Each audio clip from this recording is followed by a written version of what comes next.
Hello friend, मैं सुप्रिया स्वागत करती हूँ आपका डिकोड एग्ज़ाम में।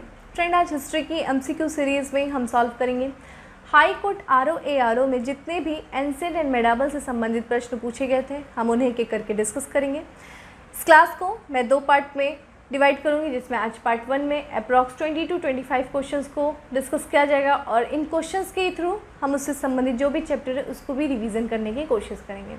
तो आइए स्टार्ट करते हैं आज की क्लास। और आज की क्लास में सबसे पहले आरओ 2009 में जितने भी एंशिएंट एंड मेडावल से संबंधित प्रश्न हैं हम उन्हें देखेंगे, जिसके अंतर्गत जो हमारा पहला प्रश्न है वो है कलिंग युद्ध ने इनमें से किसके जीवन को परिवर्तित कर दिया? चंद्रगुप्त मौर्य, अशोक महान, लॉर्ड बुद्धा या फिर अकबर।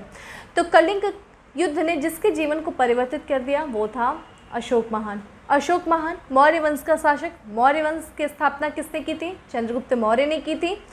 किसको अपदस्थ करके? नंद वंश के अंतिम शासक धनानंद को अपदस्थ करके चंद्रगुप्त मौर्य ने चाणक्य की सहायता से मौर्य वंश की स्थापना किया।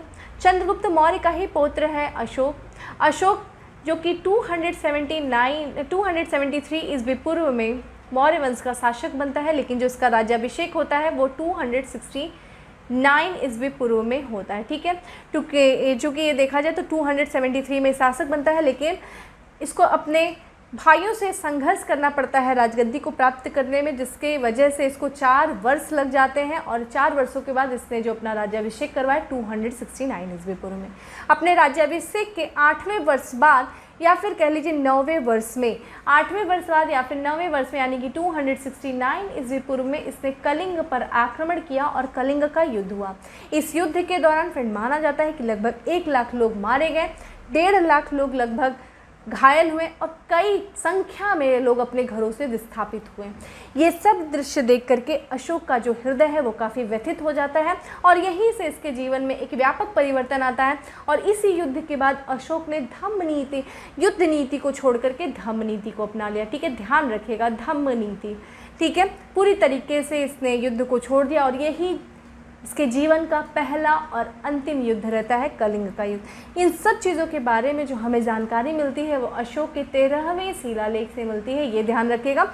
अशोक के 14 शिलालेख थे जो कि हमें 8 स्थानों से मिलते हैं, जिसमें 13वें शिलालेख में हमें कलिंग युद्ध की जानकारी मिलती है। ठीक है, ये चीज़ हो गया। चलिए आगे देखते हैं। नेक्स्ट प्रश्न है हमारा, आर्यभट्ट एक प्रख्यात थे, क्या थे? कवि थे, भौतिक शास्त्री थे, गणितज्ञ थे या फिर चिकित्सक थे? तो फ्रेंड, आर्यभट्ट प्राचीन भारत के महान गणितज्ञ और साथ ही साथ खगोलविद थे। इनकी बात करें तो इनका जो जन्म हुआ था वो 476 ईस्वी में हुआ था। कहाँ हुआ था? पाटलिपुत्र में हुआ था। पाटलिपुत्र को आप देखें तो पटना भी कह सकते हैं, कुसुमपुर भी कह सकते हैं। इन्होंने टिग्नोमेट्री और सांख्य पद्धति का सिद्धांत दिया। इन्होंने ही बताया कि पृथ्वी जो है वो सूर्य के चारों तरफ परिक्रमा करती है और जो चंद्रमा है वो पृथ्वी के चारों तरफ परिक्रमा करता है। और साथ ही साथ इन्होंने सूर्य ग्रहण और चंद्र ग्रहण के भी बारे में बताया। इन सब चीज़ों की जो जानकारी इन्होंने दी ये सब एक पुस्तक में संकलित किया जिसका नाम है आर्यभट्ट। ठीक है, तो आर्यभट्ट ये पुस्तक है जिससे हमें इनके बारे में चीज़ें पता चलती है। और इनकी एक दूसरी महत्वपूर्ण जो पुस्तक है वो है आर्यभट्ट सिद्धांत। ध्यान रखिएगा, इस पर लिखना थोड़ा सा सिद्धांत। ठीक है, आर्यभट्ट सिद्धांत ये इनकी दूसरी महत्वपूर्ण पुस्तक है। सबसे मेन चीज़ इंपॉर्टेंट है कि जो भारत का जो पहला जो देखा जाए जो सैटेलाइट जो प्रक्षेपित किया गया था 19 अप्रैल 1975 को, वो इन्हीं के नाम पे है, यानी कि भारत की पहली सैटेलाइट का नाम आर्यभट्ट है। ठीक है, कब प्रक्षेपित किया गया था? 19 अप्रैल 1975 को। ठीक है, चलिए नेक्स्ट प्रश्न पे चलते हैं। नेक्स्ट है हमारा, शेख निज़ामुद्दीन औलिया की दरगाह कहाँ है? आगरा में है, अजमेर में है, दिल्ली में है, जयपुर में है? तो शेख निज़ामुद्दीन औलिया की जो दरगाह है वो आपकी दिल्ली में है। शेख निज़ामुद्दीन औलिया फ्रेंड चिश्ती संप्रदाय से संबंधित संत थे। इनका जो जन्म हुआ था फ्रेंड वो 1236 में हुआ था, बदायूं में हुआ था। ठीक है, बदायूं में। और इनका समय काल देखें तो 1236 से लेकर के 1325।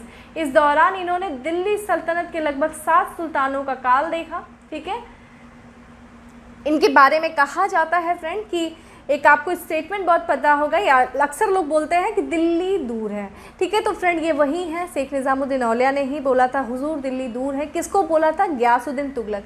गयासुद्दीन तुगलक दिल्ली सल्तनत के अंतर्गत तुगलक वंश का संस्थापक, उनसे निज़ामुद्दीन औलिया के काफ़ी मनमुटाव चलते थे और उसी दौरान वो बंगाल अभियान पे गया था। और जब बंगाल अभियान से गयासुद्दीन तुगलक लौट रहा था तो इनको एक पत्र लिखता है निज़ामुद्दीन औलिया को कि मेरे दिल्ली आने से पहले आप दिल्ली छोड़ देना। उस पत्र के उत्तर में निज़ामुद्दीन औलिया ने बोला था, हुजूर दिल्ली दूर है, दिल्ली अभी दूर है। और सच में गयासुद्दीन तुगलक के लिए दिल्ली दूर ही रह जाती है।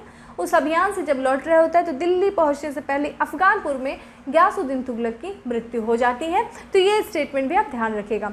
गयासुद्दीन बात करें, जो शेख थे, जो सूफ़ी संत वगैरह थे, ये लोग क्या होते थे, कई आप संप्रदायों को देखेंगे तो वो संप्रदाय शासन प्रशासन व्यवस्था से काफ़ी अपने आप को अलग रखते थे। राज्य में कुछ भी तरह का हस्तक्षेप नहीं करते थे, राज्य के दरबार में नहीं जाया करते थे। इसी दौरान जो अलाउद्दीन खिलजी, जो कि खिलजी वंश का शासक था, उसने निज़ामुद्दीन औलिया से अनुमति मांगी उनसे मिलने के लिए। निज़ामुद्दीन औलिया ने एक दूसरा स्टेटमेंट दिया, वो भी ध्यान रखिएगा, पूछ सकता है, इसलिए मैं सारी चीज़ें बता रही हूँ कि मेरे मकान में 2 दरवाजे हैं, अगर एक दरवाजे से सुल्तान अंदर आएगा तो मैं दूसरे दरवाजे से बाहर चला जाऊंगा। ये किसने बोला था? ये भी निज़ामुद्दीन औलिया ने बोला था। ठीक है, जिनकी दरगाह कहाँ पे है? दिल्ली में है। और फ्रेंड, शेख निज़ामुद्दीन औलिया के ही शिष्य हैं कौन? आपके अमीर खुसरो। अमीर खुसरो इन्हीं के शिष्य रहते हैं और इतना ज़्यादा अमीर खुसरो इनसे अटैच रहते हैं कि जिस समय निज़ामुद्दीन औलिया की मृत्यु होती, ये खबर सुन के उसके दूसरे दिन अमीर खुसरो की भी मृत्यु हो जाती है और इन्हीं के दरगाह के बगल में उनको भी दफनाया जाता है। उनका भी मकबरा है, किसका? अमीर खुसरो का। ठीक है, काफ़ी ज़्यादा हमने लास्ट लेक्चर में उनके बारे में काफ़ी ज़्यादा पढ़ा है। ठीक है, चलिए आगे चलते हैं। आगे है, पानीपत की पहली लड़ाई किस वर्ष लड़ी गई? 1566 में, 1528 में, 1546 में, 1526 में। तो पानीपत का जो प्रथम युद्ध हुआ था वो 1526 में हुआ था। युद्ध होगा तो किन्हीं 2 लोगों के बीच में होगा। किसके बीच में हुआ था? दिल्ली सल्तनत के अंतर्गत जो अंतिम वंश है लोदी वंश, लोदी वंश का अंतिम शासक इब्राहिम लोदी और बाबर के बीच में हुआ था।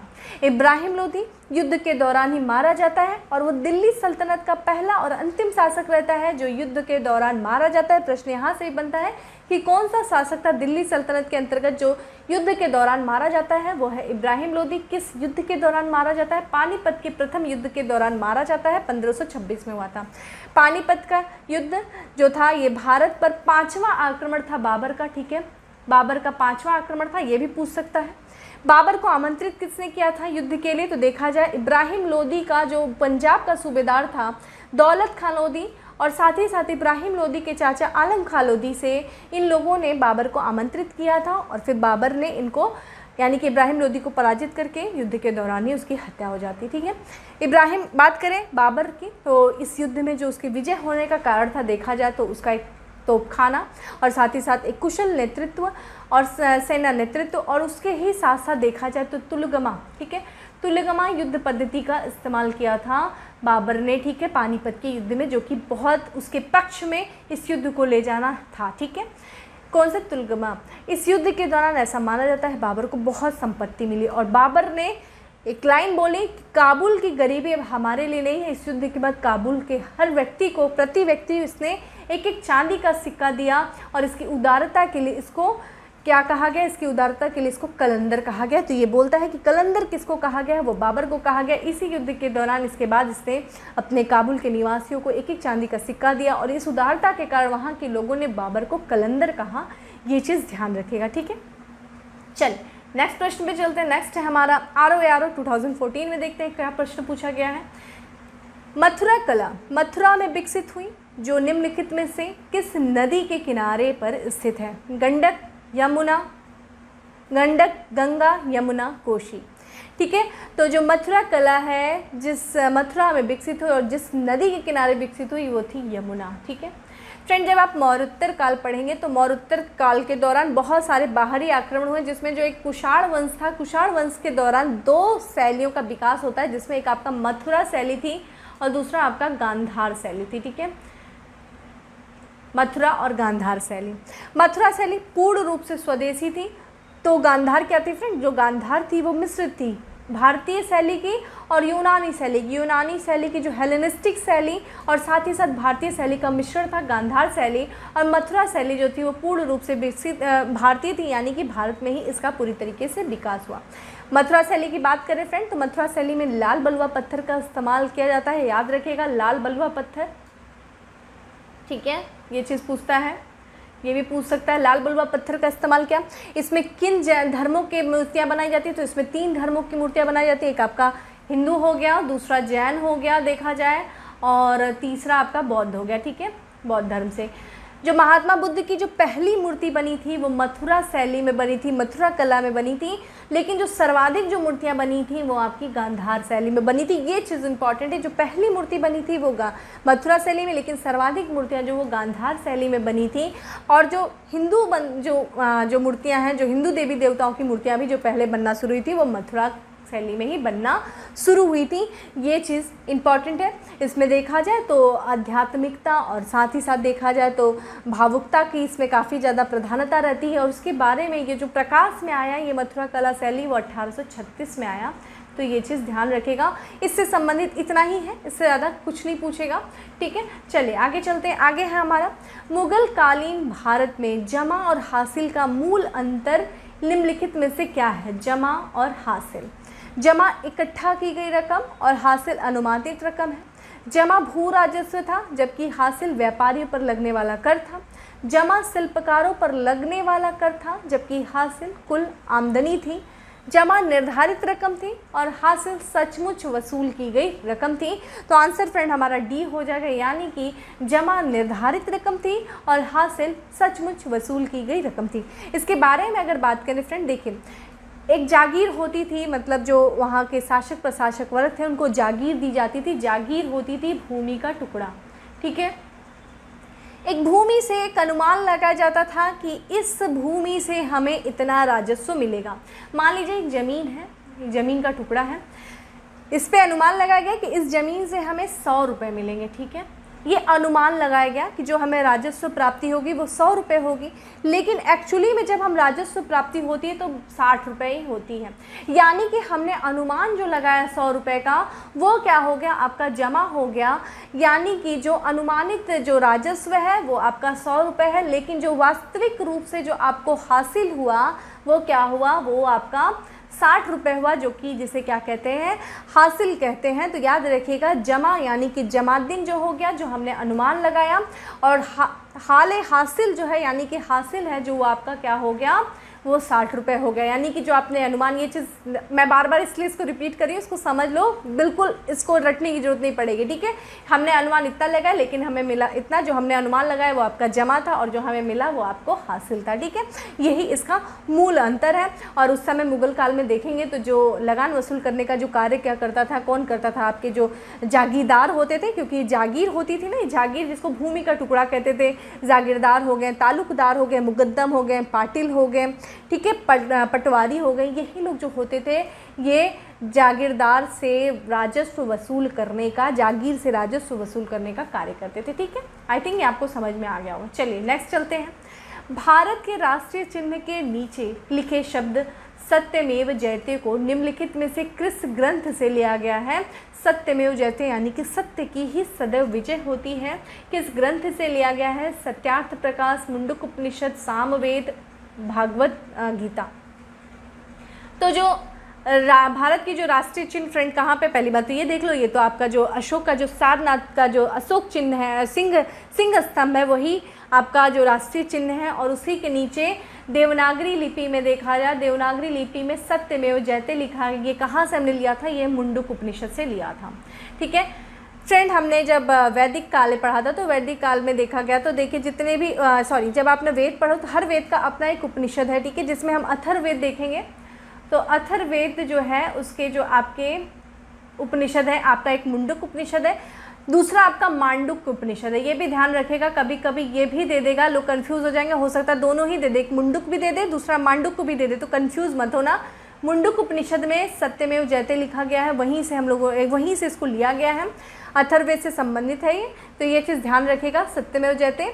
ठीक है, किससे, मुंडक उपनिषद से लिया गया है। ठीक है, और मुंडक उपनिषद में ही देखा जाए तो एक बात कही गई है कि यज्ञ को टूटी फूटी नौका के समान बताया गया है, कि यानी कि बताया गया जो यज्ञ है वो एक ऐसी नौका है जिस पर भरोसा नहीं किया जा सकता। तो एक तरीके से देखें तो जो ये मुंडक उपनिषद है वो एक तरीके से ज्ञान मार्गी शाखा से आप देख लेंगे, कर्म कांड का विरोध करती है, ज्ञान की तरफ ज़्यादा प्रकाश डालती है, ज़्यादा मतलब उस पर जोर रहता है। ठीक है, चलिए आगे बढ़ते हैं। आगे हमारा 10वीं शताब्दी तक आते आते 12 अलवरों की रचनाओं का संकलन किया गया, जिन्हें के नाम से जाना जाता है तेवरम, दिव्य सूर्य सरिता, प्रिय पुराणम, नल ईरा दिव्य प्रबंधम। तो फ्रेंड ये जो 12 अलवरों की जो रचनाओं का जो अंतिम संकलन रहता है उसको नल ईरा दिव्य प्रबंधन के नाम से जाना जाता है, ये चीज़ ध्यान रखिएगा। चलिए नेक्स्ट है, निम्नलिखित में से हड़प्पा का कौन सा पूरा स्थल अफगानिस्तान में मिला है? लोथल, सिंध, सुरतगुई या फिर बनावली? तो फ्रेंड आंसर हो जाएगा हमारा सुरतगुई। फ्रेंड लोथल सभ्यता के बारे में आप लोगों ने पढ़ा ही होगा। लोथल सभ्यता जो कि एक त्रिभुजाकार क्षेत्र में फैली, लगभग 13 लाख वर्ग स्क्वायर क्षेत्र में फैली हुई ये सभ्यता है। इसमें देखा जाए तो जो हड़प्पा सभ्यता का जो सर्वाधिक जो उत्तरी जो छोर है वो आपका अफगानिस्तान में, और अफगानिस्तान में हमें 2 मिले हैं स्थान, जिसमें आपका सुरतगुई है और दूसरा देखा जाए आपका तो जो दूसरा है आपका मुंडीकाक है। ठीक है, दूसरा देखा जाए तो मुंडीकाक है, ये हमें यहाँ से मिला है। सुरतगुई से देखें तो नहरों के साक्ष्य मिले थे फ्रेंड, ये चीज़ इंपॉर्टेंट है। और इसको जो सबसे पहले खोजा गया था 1976 में खोजा गया था। ठीक है, किस नदी के पास में? ये भी है अमुदरिया, जिसे हम अक्सास नदी के भी नाम से जानते हैं, तो ये इंपॉर्टेंट है। और वो जो हिंदू कुश पर्वत है, देखेंगे आप अफगानिस्तान में हिंदू कुश पर्वत है, उसी के उत्तर में ये स्थित है। ठीक है, तो आपको पता होना चाहिए हड़प्पा सभ्यता से संबंधित जो भारत में है कि सबसे, ये चूँकि पूरे हड़प्पा सभ्यता का उत्तरी छोर है फ्रेंड अफगानिस्तान का सुरतगुई और मुंडीकाक, लेकिन अगर भारत में हम उत्तरी छोर देखें तो देखिए त्रिभुजाकार आकार में फैली। यहाँ उत्तर में देखा जाए तो जम्मू कश्मीर का मांडा हो गया, दक्षिण में देखें तो फ्रेंड ये अहमदनगर हो जाएगा, देखा जाए तो कहाँ का आपका महाराष्ट्र का है। और इधर पूर्व में देखें फ्रेंड तो आलमगीरपुर है, और फिर इधर पश्चिम में देखें तो सुरकंदाडोर है। ये चीज़ इंपॉर्टेंट है, तो आप इसको देख लीजिएगा सारी चीज़ें। ठीक है, जैसे लोथल यहाँ पे दिया है, लोथल गुजरात में मिला था, गुजरात में यहाँ पे आप देखें तो लोथल काफ़ी ज़्यादा इंपॉर्टेंट है, बोधीगाड़ा यहाँ से मिला था। ठीक है, चलिए आगे चलते हैं। आगे हमारा RO 2016 में जो प्रश्न पूछा गया उन्हें देखते हैं। तो कौन से ऋग्वेदी देवताओं को भगवान और लोगों के बीच मध्यस्थ के रूप में जाना जाता है? वरुण, अग्नि, सूर्य, इंद्र। तो फ्रेंड जो देवताओं और लोगों के बीच जो मध्यस्थ के रूप में जाना जाता है वो अग्नि। आप जब हवन करते होंगे तो अग्नि का धुआं निकल करके ऊपर जाता है, तो इससे क्या होता है कि एक मध्यस्थता हो रही है भगवान और लोगों के बीच में। ऋग्वेद की फ्रेंड बात करें तो देखिए ऋग्वेद जो है वो सबसे प्राचीनतम वेद है। और फ्रेंड हम लोगों ने वेदों के बारे में पढ़ा था, तो वेदों को 2 भागों में बांटा गया है। जब आप वैदिक संस्कृति पढ़ेंगे तो उनको 2 भागों में बांटा गया है।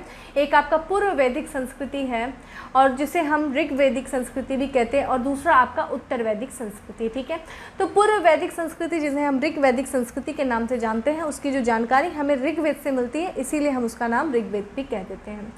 उस समय जब आप पूर्व वैदिक संस्कृति पढ़ेंगे तो उस पर कुछ देवताओं की प्रधानता रहती है, जिसमें सबसे महत्वपूर्ण जो देवता रहते हैं देखा जाए तो इंद्र रहते हैं, जिन्हें हम पुरंदर भी कहते हैं। और इनके बारे में जो हमें ऋग्वेद से मिलता है 250 श्लोक मिलते हैं, इसलिए सबसे महत्वपूर्ण देवता हो जाते हैं। दूसरे नंबर के फ्रेंड अग्नि रहते हैं, जिनके 250 नहीं 200 श्लोक मिलते हैं। ये चीज़ इंपॉर्टेंट है, 200 श्लोक मिलते हैं।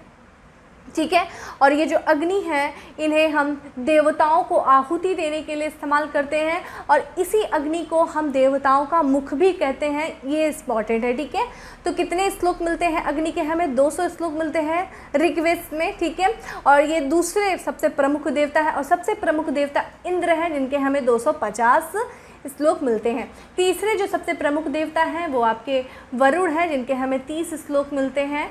ठीक है, 30 श्लोक, और इनके हम जल नदी समुद्र के देवता कहा जाता है। ठीक है, इन्हें ऋतस्य गोपा भी कहा जाता है, तो ये चीज़ ध्यान रखिएगा।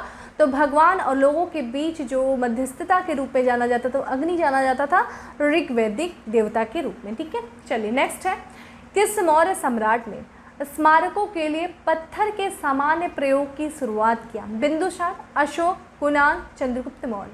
तो फ्रेंड ये है अशोक। ठीक है, मौर्य वंश का या फिर प्राचीन भारत का प्रथम शासक जिसने अपने प्रजा से संवाद करने के लिए अभिलेखों का इस्तेमाल किया वो था अशोक, और इन अभिलेखों को पत्थरों पर इसने सामान्य प्रयोग किया अभिलेखों के लिए। इसके बारे में बात करें फ्रेंड तो इसके 3 तरह के अभिलेख थे। ठीक है। एक आपका शिलालेख था जिसे 2 भागों में बांटा गया था। शिलालेख को एक बृहद शिलालेख और एक आपका लघु शिलालेख। बृहद शिलालेख फ्रेंड हमें 14 मिले हैं, कितने स्थानों से? 8 स्थानों से मिले हैं, जिसमें हमने 13वें शिलालेख की बात की थी, जिसमें हमें कलिंग युद्ध की जानकारी मिलती है। ठीक है, तो ये जो दूसरा था, और 3 मिले जिसमें हमने 1 देखा। दूसरा आपका देखा जाए तो स्तंभ लेख है, तीसरा आपका है गुहा लेख। ठीक है, इसको जो खोजा था सबसे पहले देखा जाए तो 1750 में स्टेफन थेलर के द्वारा खोजा गया था, लेकिन इसको पढ़ने का जो सबसे पहले श्रेय जाता है पढ़ने का, वो था 1837 में टकसाल का अधिकारी था जिसका नाम था जेम्स प्रिंसेप। ठीक है, जेम्स प्रिंसेप ने सबसे पहले अशोक के अभिलेखों को पढ़ा। अशोक के अभिलेखों में फ्रेंड 4 लिपि पूछता है। कौन कौन सी लिपि थी? ब्राह्मी लिपि है, खरोष्ठी लिपि है, ग्रीक लिपि है और यूनानी लिपि है, और 3 भाषाओं का इस्तेमाल किया गया है। और ये 3 भाषाएं कौन थी? प्राकृतिक भाषा थी, ग्रीक भाषा थी और आपका अरमाइकी भाषा थी। अब आप ये सोच रहे होंगे कि ये लिपि और भाषा में क्या अंतर है, आपको ये पता होना चाहिए। फ्रेंड, लिपि वो होता है कि जिन अक्षरों का इस्तेमाल करके हम भाषाओं को लिखते हैं वही लिपि होता है। जैसे आपने ये लाइन लिखा है तो इसमें जो अक्षर इस्तेमाल किया गया, जैसे क है, स है, ये आपकी लिपि हो गई। तो कौन सी ये लिपि होगी? तो देवनागरी लिपि होगी, जिसको हम इस्तेमाल करके हिंदी लिख रहे हैं। ठीक है, इसी तरह आप इंग्लिश लिखते होंगे तो वहाँ पे देखा जाए तो रोमन लिपि का इस्तेमाल करते हैं, जैसे ABCD, ये सब रोमन लिपियाँ हो गई। तो ये चीज़ आपको पता होना चाहिए। तो अशोक की देखा जाए तो 4 लिपियाँ थीं। कौन कौन सी? ब्राह्मी लिपि, खरोष्ठी लिपि, ग्रीक लिपि और अरमाइकी लिपि। प्रश्न एक आया है कि अशोक के जो सबसे सर्वाधिक जो अभिलेख मिले हैं वो किस लिपि में मिले हैं? तो ब्राह्मी लिपि में मिले हैं। कारण ये क्योंकि भारत में ही सबसे ज़्यादा अभिलेख मिले हैं, इसीलिए वो ब्राह्मी लिपि में। 2 लिपियों में इनका खरोष्ठी लिपि देखेंगे फ्रेंड तो बाएं से दाएं मिलता है। ठीक है, एक शहनाज गढ़ी से मिला है, दूसरा आपका देख लीजिएगा आप उसको। ठीक है, तो ये आपके लिए इंपॉर्टेंट है। तो पत्थर स्मारकों के लिए जो पत्थरों के समान प्रयोग की शुरुआत की गई थी वो अशोक के द्वारा की गई थी। ठीक है, और भी कुछ अगर इन्फॉर्मेशन देख लीजिए तो सबसे बड़ा इसका अभिलेख कौन सा है? भाब्रू लघु अभिलेख है। वही भाब्रू लघु अभिलेख से हमें अशोक के बौद्ध धर्म के ग्रहण करने की जो जानकारी मिलती है वो हमें भाब्रू अभिलेख से मिलती है। सबसे छोटा अभिलेख देख लीजिए कौन सा है? वो आपका रुम्मनदेही अभिलेख है, जो कि नेपाल से मिला, उसे हम आर्थिक अभिलेख भी कहते हैं। तो ये भी पूछता है कि अशोक के किस अभिलेख को आर्थिक अभिलेख कहते हैं, तो उसको रुम्मनदेही अभिलेख को कहते हैं। तो ये चीज़ इंपॉर्टेंट है। ठीक है, बिंदुसार इनके पिता थे, चंद्रगुप्त मौर्य वंश के संस्थापक थे। ठीक है, चलिए नेक्स्ट प्रश्न है। गुप्त काल में शूद्रों को रामायण, महाभारत एवं पुराणों को सुनने की अनुमति थी। ये अभिकथन है, उसके कारण देख लीजिए। गुप्त काल में शूद्रों की आर्थिक स्थिति सुधरी एवं वे मुख्यतः कृषकों का प्रतिनिधित्व करते थे।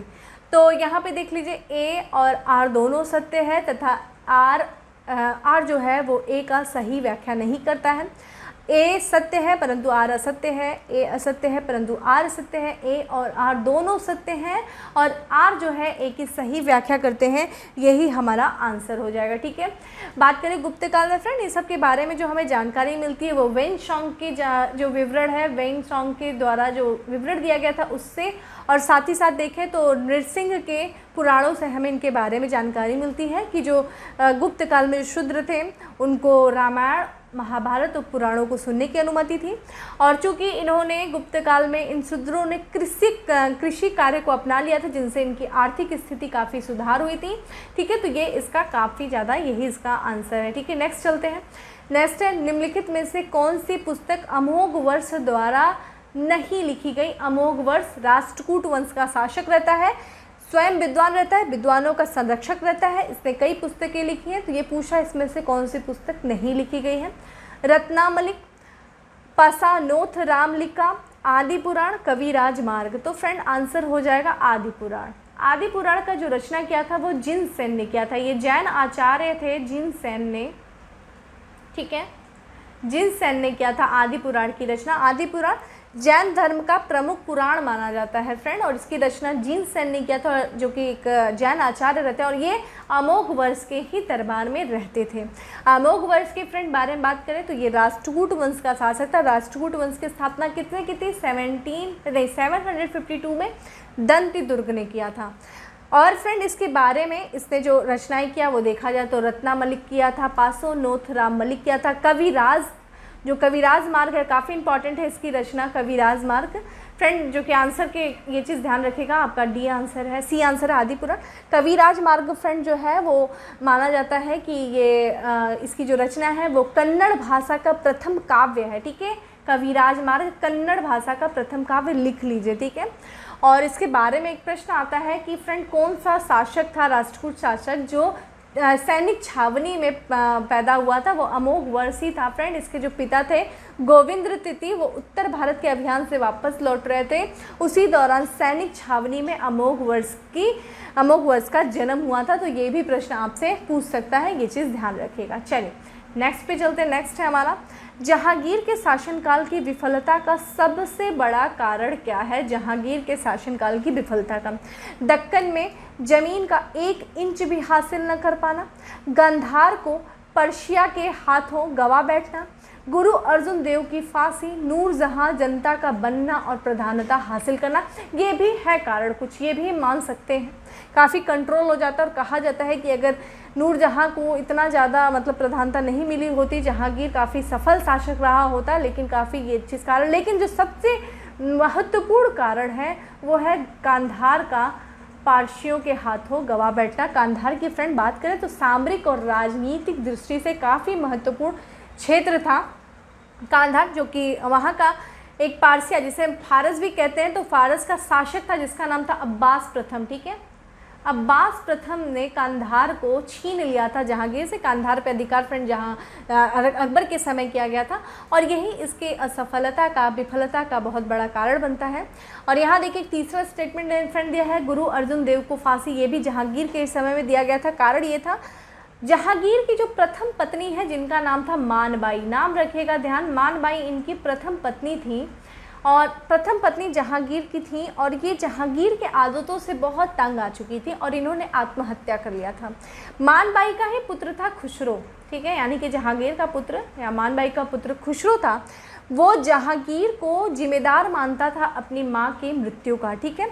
वो अपनी माँ की मृत्यु को जहांगीर को जिम्मेदार मानता है। और जब जहांगीर 1605 में गद्दी पर बैठता है तो खुसरो के द्वारा इसका विरोध कर दिया जाता है, यानी कि जहांगीर के विरुद्ध खुसरो ने विद्रोह कर दिया।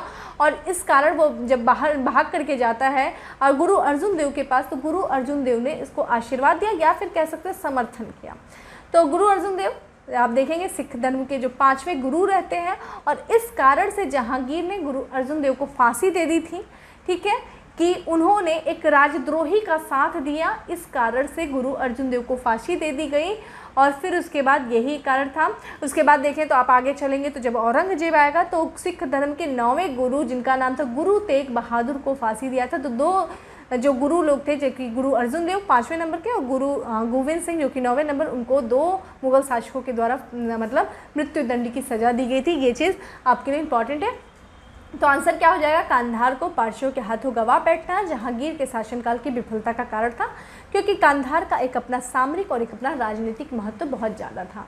नेक्स्ट देखें, मध्यकालीन भारत में शिवाजी के शासनकाल में दबीर नामक अधिकारी क्या करता था। दबीर कह लीजिए, इसी को सुमंत भी बोलते थे फ्रेंड, सुमंत था।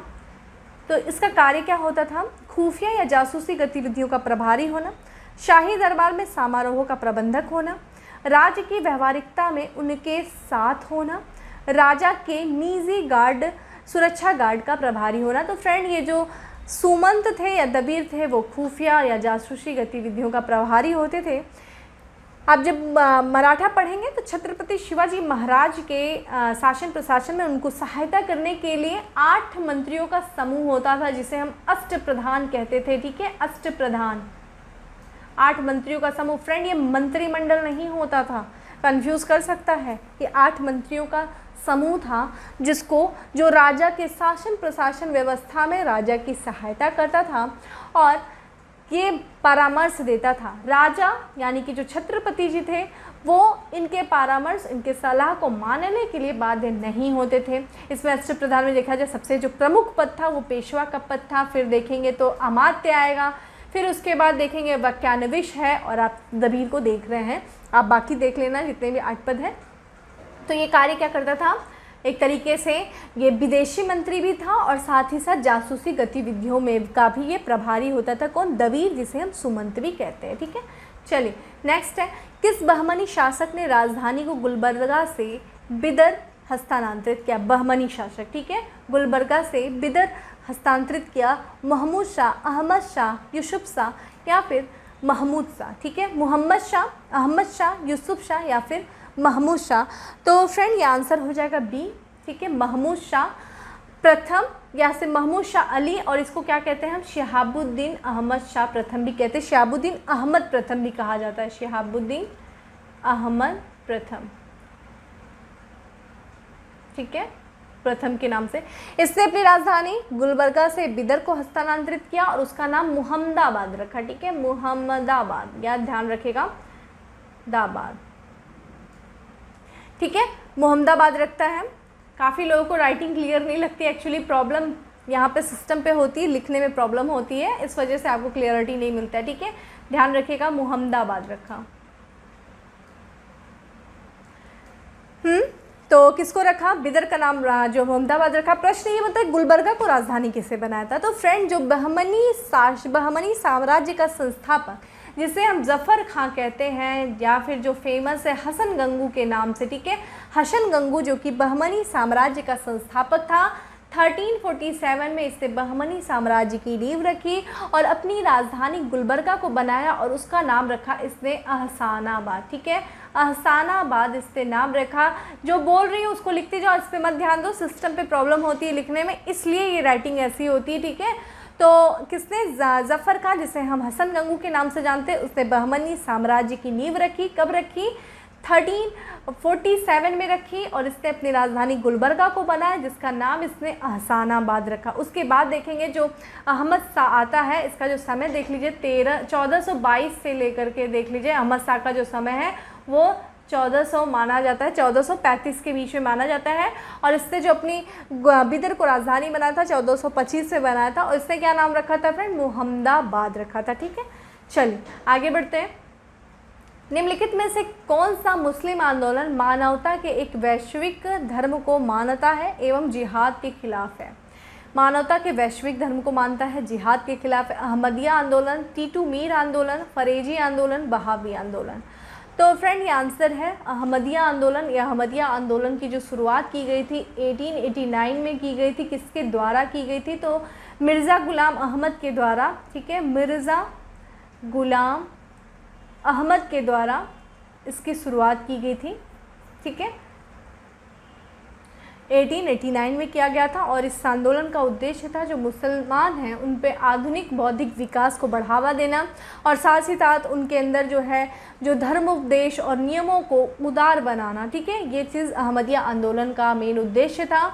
और एक तरीके से इसमें मानवता के एक वैश्विक धर्म को मान्यता प्रदान करने पर बल दिया और साथ ही साथ जिहाद के खिलाफ इसने आंदोलन किया, ठीक है, अहमदिया आंदोलन जो कि पूरी तरह से जिहाद के खिलाफ था, ठीक है। कब हुआ? 1889 में हुआ। किसने शुरुआत किया? मिर्ज़ा ग़ुलाम अहमद के द्वारा शुरुआत की गई। नेक्स्ट है तंजावुर इस हेतु प्रसिद्ध है? राजराजेश्वर मंदिर, बृहदेश्वर मंदिर, लिंग राज मंदिर। तो ऑप्शन देखिए क्या है? केवल दो, एक और दो, एक और दो और केवल एक। फ्रेंड यहाँ पे एक चीज़ है कंफ्यूज करने वाली, कई जगह जो हमने देखा था प्रीवियस उसमें आंसर बृहदेश्वर मंदिर दिया था, आंसर ए था, लेकिन फ्रेंड ध्यान रखिएगा इसका जो आंसर है फ्रेंड वो ए और बी होगा। जो बृहदेश्वर मंदिर है फ्रेंड उसी को हम राजराजेश्वर मंदिर के नाम से जानते हैं। इसका जो निर्माण कार्य करवाया था फ्रेंड, बृहदेश्वर मंदिर का जो निर्माण कार्य जिसे हम राजराजेश्वर के नाम से जानते हैं वो चोल वंश का शासक राजराज प्रथम के द्वारा इस मंदिर का निर्माण तंजौर में करवाया गया था। ध्यान रखेगा उसका जो समय माना जाता है राजराज प्रथम का 985 से लेकर के 1014, इसी दौरान इस मंदिर का निर्माण हुआ, बृहदेश्वर मंदिर जिसे हम राजराजेश्वर मंदिर के नाम से जानते हैं, ठीक है। और यहाँ देखिए लिंगराज का मंदिर फ्रेंड ये भुवनेश्वर में है, उड़ीसा के भुवनेश्वर में है और ये नागर शैली का काफ़ी प्रमुख मंदिर है। नागर शैली का सर्वोत्तम मंदिर माना जाता है नागर शैली। देखिए शैलियाँ है ना, मंदिर स्थापत्य से संबंधित जो शैलियाँ, जैसे आपका नागर शैली उत्तर भारत का, दक्षिण भारत का देखेंगे तो द्रविड़ शैली, और इन दोनों शैलियों का जो हमें मिश्रण दिखता है वो आप देखें विंध्याचल वाले जो पूरा क्षेत्र है उस जिसे हम बेसर शैली के नाम से जानते हैं। तो 3 शैलियाँ हैं, आपको पता होनी चाहिए। तो लिंगराज का मंदिर नागर शैली का सर्वोत्तम मंदिर है जो कि भुवनेश्वर में है, और राजराजेश्वर मंदिर को ही हम बृहदेश्वर मंदिर के नाम से जानते हैं, जिसका निर्माण चोल वंश के शासक राजराज प्रथम के द्वारा करवाया गया था। चलिए नेक्स्ट है, गोमतेश्वर की भारी विशाल अखंड प्रतिमा कहाँ स्थित है? स्वरबेलागोल कर्नाटक में, बीजापुर कर्नाटक में, हैदराबाद तेलंगाना में, या फिर तंजावुर तमिलनाडु में। तो फ्रेंड इसका आंसर हो जाएगा जो गोमतेश्वर की भारी विशाल प्रतिमा है वो स्वरबेलागोल में, जो कि कर्नाटक में स्थित है, वही है। और स्वरबेलागोल फ्रेंड देखा जाए तो चंद्रगिरी की पहाड़ियों पर स्थित है, ठीक है, ये चीज़ इंपॉर्टेंट, चंद्रगिरी की पहाड़ियों पर स्थित है। इसका जो निर्माण करवाया था गोमतेश्वर की विशाल प्रतिमा, जिसे हम बाहुबली भी बोलते हैं, ये किसके पुत्र थे फ्रेंड? ये जो प्रतिमा है, ये जो आपके जो आपने जैन धर्म पढ़ा होगा उसमें 24 तीर्थंकर है, जिसमें प्रथम तीर्थंकर जिन्हें हम देखा जाए तो आदिनाथ कहते हैं, ठीक है, ऋषभ देव के ये पुत्र थे। कौन? गोमतेश्वर, उन्हीं की ये प्रतिमा है, जिसका निर्माण देखा जाए तो गंग वंश का शासक है राजमल, ठीक है, राजमल चतुर्थ का मंत्री है, जिसका नाम है चामुंड राय, ठीक है, चामुंड राय ने इसका निर्माण करवाया था। कब करवाया था? 983 ईस्वी में करवाया था, ठीक है, इससे करवाया था। और ये कितनी फुट ऊंची है फ्रेंड? 57 फुट ऊंची ये प्रतिमा है।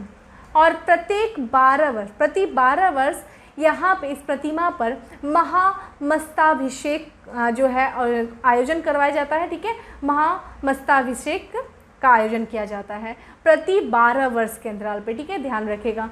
चलिए आगे बढ़ते हैं। 2017 में देखते हैं क्या प्रश्न आया था आरओ में। दीन इलाही किसके द्वारा चलाया गया एक धार्मिक आंदोलन था? अकबर, अशोक, बाबर, चंद्रगुप्त मौर्य। तो फ्रेंड दीन इलाही जो है, जिसे हम तौहीद इलाही के भी नाम से जानते हैं, वो अकबर द्वारा चलाया गया था। एक धार्मिक आंदोलन, एक तरीके से कहा जाता है कि अकबर जो है वो एक नए धर्म की स्थापना करना चाहता है, यानी कि जो सभी धर्मों के सामंजस्य के लिए और साथ ही साथ जो राष्ट्रीय धर्म की स्थापना के लिए इसने जो आंदोलन चलाया दीन इलाही, जिसे कहा जाता है तौहीद ए इलाही के भी नाम से जाना जाता है। ये चीज़ इंपॉर्टेंट है। और ये फिर इसका जो मुख्य बिंदु था वो क्या था? मुख्य विषय जो है देवीय एकेश्वरवाद, ठीक है, एकेश्वरवाद पर आधारित है, देवीय एकेश्वरवाद। तो सारे धर्मों के में से अच्छी बातें निकाल कर उनको एक जगह पे लाना और फिर उनको अलग से उन सारी जगहों को एकत्रित करके एक नए धर्म की स्थापना करना, एक नए राष्ट्रीय धर्म की स्थापना करना, इस तरह का सोच रहा था। कौन? अकबर सोच रहा था। और बात करें इस धर्म में तो फ्रेंड इस धर्म का जो प्रधान पुरोहित था वो अबुल फजल था, ठीक है, अबुल फजल, जिसने अकबरनामा लिखी थी, अबुल फजल, ठीक है, अबुल फजल इसका प्रधान पुरोहित था।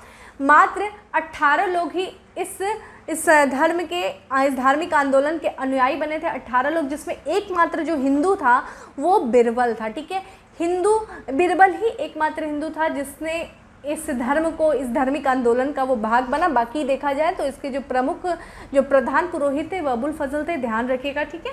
चलिए, और ये कब चला था? 1582 में ये चीज़ मैटर करता है, 1582, ध्यान रखिएगा।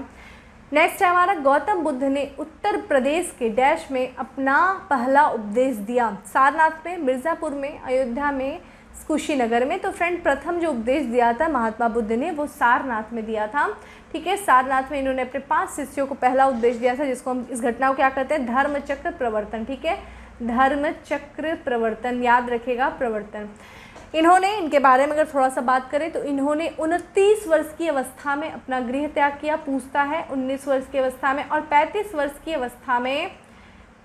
वर्ष की अवस्था में देखा जाए तो उर्वेला गोल में पीपल वृक्ष के नीचे निर्जना नदी के तट पर वैशाख पूर्णिमा के दिन इनको ज्ञान की प्राप्ति हुई। और इस घटना को क्या कहा जाता है फ्रेंड? संबोधि, ठीक है, संबोधि। और गृह त्याग की घटना को क्या कहते हैं? परिनिर्माण।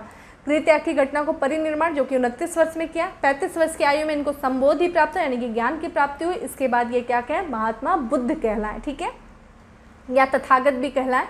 जिसका ज्ञान का अंत नहीं है वही महात्मा बुद्ध है, मतलब जिसके ज्ञान का कोई अंत नहीं है, ठीक है। और फिर इन्होंने उर्वेला से निकलते हैं, सारनाथ पहुंचते हैं। सारनाथ में इनके जो 5 शिष्य रहते हैं उनको पाली भाषा में, ध्यान रखिएगा, भाषा भी पूछता है, पहला उपदेश जो इन्होंने दिया वो पाली भाषा में दिया।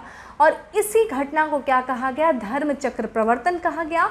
और उपदेश देने के बाद इन्होंने सारनाथ में ही बौद्ध संघ की स्थापना किया और लोगों का प्रवेश कराना प्रारंभ किया। तो पूछता है कि बौद्ध संघ की स्थापना कहाँ किया था, सारनाथ में ही किया था।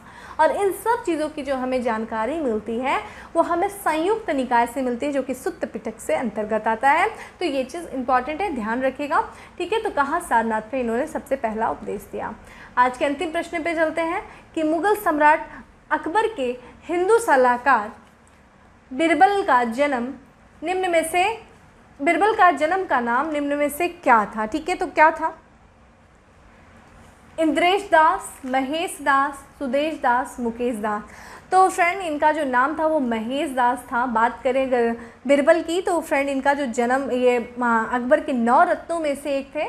अकबर के दरबार में 9 रत्न रहते थे और इन 9 रत्नों में से एक बिरबल थे। और इनका जो जन्म हुआ था वो कालपी में हुआ था, ठीक है, कालपी में। ये चीज़ जालौन जो है, जालौन के कालपी में हुआ था। और एक ब्राह्मण परिवार में इनका जन्म हुआ था और जिनके बचपन का नाम था फ्रेंड महेश दास, इनके बचपन का नाम था, ठीक है। और अकबर ने इनको कविराज की उपाधि दी थी, ये चीज़ ध्यान रखिएगा, बिरबल को कविराज की उपाधि दी थी। और जो दीन इलाही, जो धर्म चलाने का प्रयास अकबर ने किया था, उसके जो एकमात्र हिंदू थे वो कौन थे, बिरबल ही थे, जिन्होंने उसको जो अनुयायी बने थे, ठीक है। और बाकी देखा जाए तो अकबर के दरबार में जो 9 रत्न थे उसमें जो प्रमुख देख लीजिए तो अबू फजल की बात किया, जैसे कि उन्होंने प्रधान पुरोहित ही थे, किसके, दीन इलाही के प्रधान पुरोहित थे। और उसके बाद देखें तो टोडरमल हो गया, बिरबल हो गया, तानसेन हो गया, ठीक है। और भी है, खानदेश है, मान सिंह है, और ये सब प्रमुख थे। मुल्ला दो प्याजा था, वो खाने के साथ 2 प्याज जरूर खाते थे, इसलिए अकबर उनको मुल्ला दो प्याजा ही बुलाने लगे थे। शेख फैज़ी हैं, हकीम हुमान हैं, ये सारे इनके 9 रत्न थे अशोक के, अकबर के, ये आपको पता होने चाहिए, ठीक है। तो फ्रेंड इस तरीके से हमने पार्ट 1 में अप्रॉक्सिमेटली 2 क्वेश्चंस को डिस्कस किया। जो चीज़ें समझ में नहीं आएगी कमेंट बॉक्स में आप लिखना। फ्रेंड आप कमेंट नहीं करते हो, अच्छे कमेंट करो, जो चीज़ें नहीं समझ में आई तभी हम लोगों को समझ में आएंगी चीज़ें कि एक्चुअली आपकी रिक्वायरमेंट क्या है। लाइक करो फ्रेंड, ज़्यादा से ज़्यादा लाइक करो, उससे हम लोग का मोटिवेशन बना रहता है, ठीक है फ्रेंड। फिर हम मिलेंगे नेक्स्ट सेशन में, तब तक के लिए bye, have a good day, stay safe and stay happy.